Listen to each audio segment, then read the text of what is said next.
There is immense power when a group of people with similar interests gets together to work toward the same goals. Good day, future educators and aspiring entrepreneurs. Let's start a brand new day with a new learning. By the way, I am Clarice, and today we will have a productive discussion about creating community. Before we continue, let us first determine the objective. At the end of this topic, you should be able to recognize and collaborate with a network of entrepreneurs, mentors, and trusted advisors within the community. In this topic, we will know how to create a successful community. But first, let us define community, particularly entrepreneurial community. So what is entrepreneurial community? Entrepreneurial communities are forward-thinking, innovative, and locally based partnerships.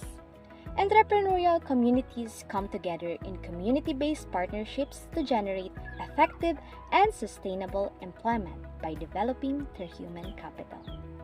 There is no one-size-fits-all in being or becoming an entrepreneurial community. Entrepreneurial communities are systematic territorial approaches by communities who are entrepreneurial in organizing their resources and forming partnerships with community stakeholders. They are strategic and driven.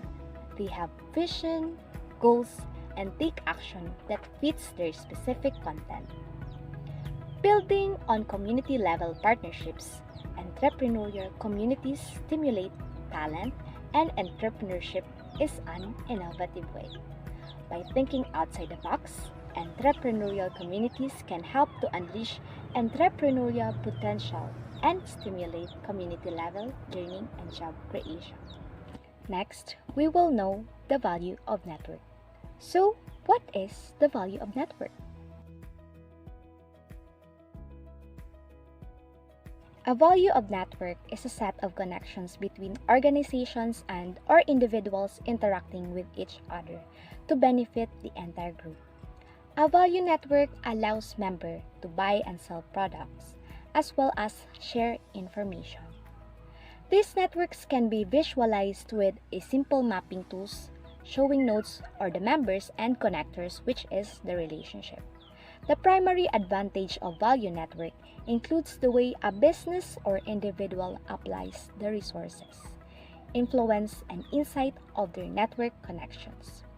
Value networks help their members to grow value and consist of internal and external resources. So now we aim to understand a value network. A value network enhances innovation, social welfare, and the environment, as well as other areas. Weakness in one node can affect the entire network. In business and commerce, value networks are an example of economic ecosystem. Each member relies on one another to foster growth and increase value. Value network members can consist of external members or internal members such as research and development teams. For example, if a development team is weak, the production team has a harder time in creating the product, which can leave a buyer waiting for their shipment. So that is one of the examples. We will come now to the benefit of value network. The benefit that a value network provides come from the way a business or individual applies the resources, influence, and insight of others to whom they are connected. A startup, for example, may look for its external connections such as its investors and mentors to provide experience guidance on how to approach the development and growth of the business. While many founders have a deep understanding of the product or service they develop, bringing that service to market, finding customers, and scaling up the business may be unfamiliar to them. To make up for this shortcoming, they may seek the advice of trusted stakeholders with experience on such matters, which is considered an intangible benefit of their relationship.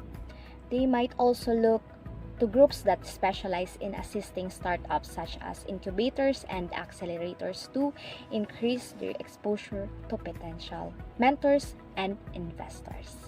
Now that we already know the value of networks, we will now proceed in identifying who is our network. So first are casual contact networks.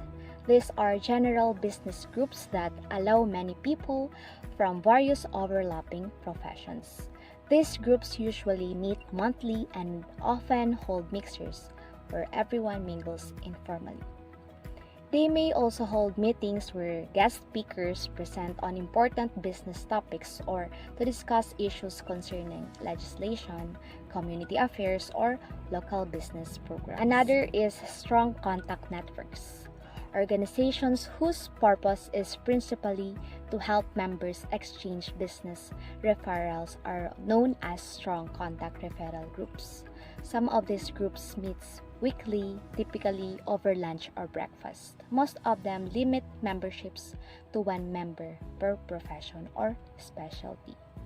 Strong contact networks provide highly focused opportunities for you and your associates to begin developing your referral marketing campaigns. You won't meet hundreds of business people in this type of group, but all the members will be carrying your business cards around with them everywhere they go. The net result is like having up to 50 salespeople working for you. With a program like this, you'll be establishing powerful long-term relationship that will prove invaluable. So if you are considering a strong contact group, you'll want to keep a few things in mind. First, you need to have a schedule that lets you attend all or almost all of your meetings. Regular attendance is vital to developing a rapport with the other members of a group and getting to know their businesses. In having a strong contact networks, you must also practice a good rapport. Next is community service clubs. Unlike more businesses-oriented groups, service groups aren't set up primarily for referral networking. Their activities are focused on service on the community. However, in the course of giving time and effort to civic causes, you form lasting relationships that broaden and deepen your personal and business networks. If you go in not to benefit but to contribute, the social capital you accrue will eventually reward you in other ways and from other directions, business among them. And last is professional associations.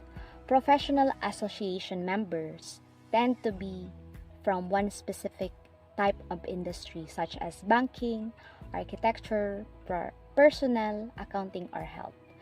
The primary purpose of a professional association is to exchange information and ideas because they work from a specific type of industry. So that's all that I have for today, and I would like to say thank you for watching and listening.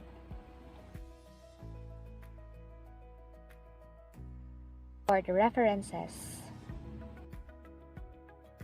and for your assessment, kindly pause the video to answer the following questions.